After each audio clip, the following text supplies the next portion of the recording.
Hi everybody. This, I think, is a really interesting topic. The issue for this discussion is sexual freedom.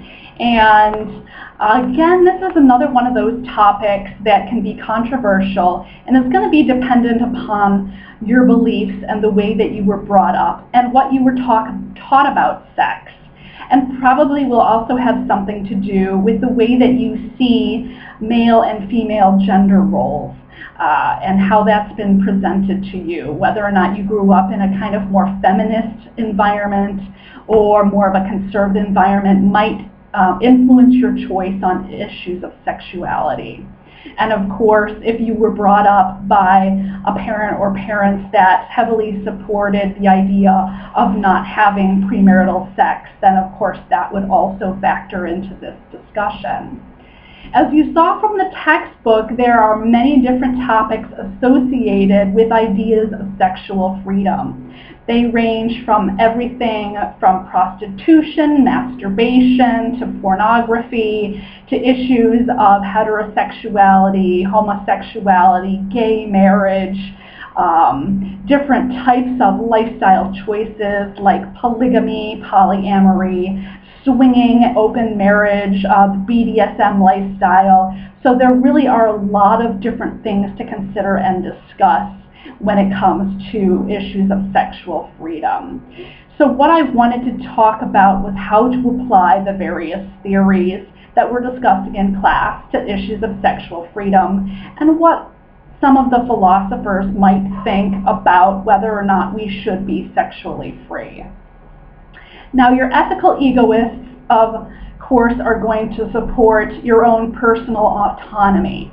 So they're going to be supportive of what your own personal choice would be as far as every single one of the issues that I mentioned. So this is a very self-centered philosophy and way of looking at sexual freedom.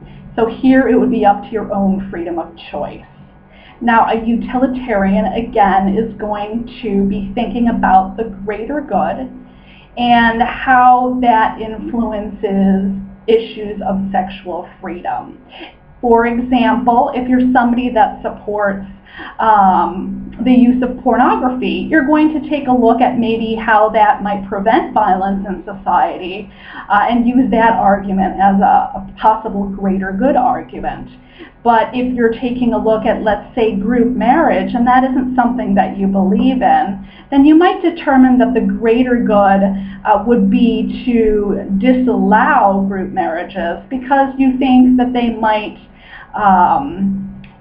hinder or harm other people in some way. Now, you could equally take the opposite point of view and be in support of group marriages if you felt that they were an open way of relating and a way towards personal growth that you fully supported. So here it's going to depend on your personal belief system and what you think the greater good might be for those involved in this kind of a relationship. Now, divine command theory will most likely be against all sorts of different sexual freedoms, and that is because a lot of the religious arguments center around harm of the other person and that it's just not the right thing to do, that this is not virtuous behavior. So the divine command theory would most likely, for most religions, be against expressing sexual freedom.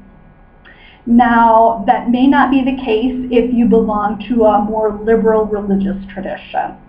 And some liberal religious traditions do support things like homosexuality and gay marriage. And so it's really going to depend where you fall on that religious spectrum and how conservative or religious you are or how liberal you are on a continuum.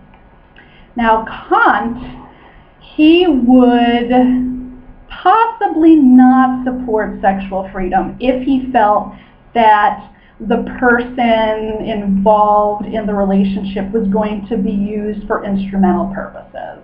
So we could take swinging as an example here. Kant would probably think that the couple or the others in the relationship are being used purely for sex, and that would be kind of an instrumental way of using somebody.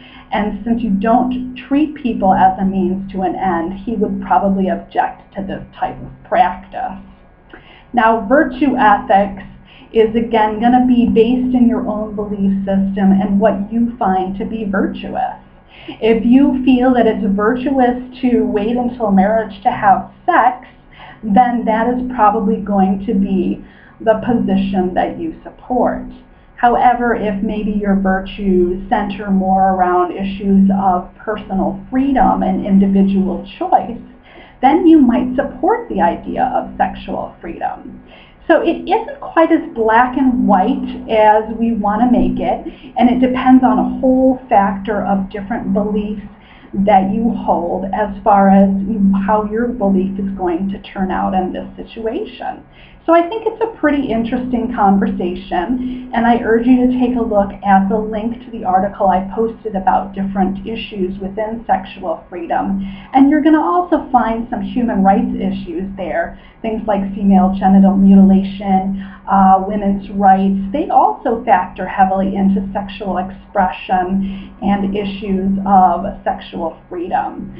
So please feel free, again, to respond to my post if you have anything that you want to add, and I look forward to discussing these issues with you further.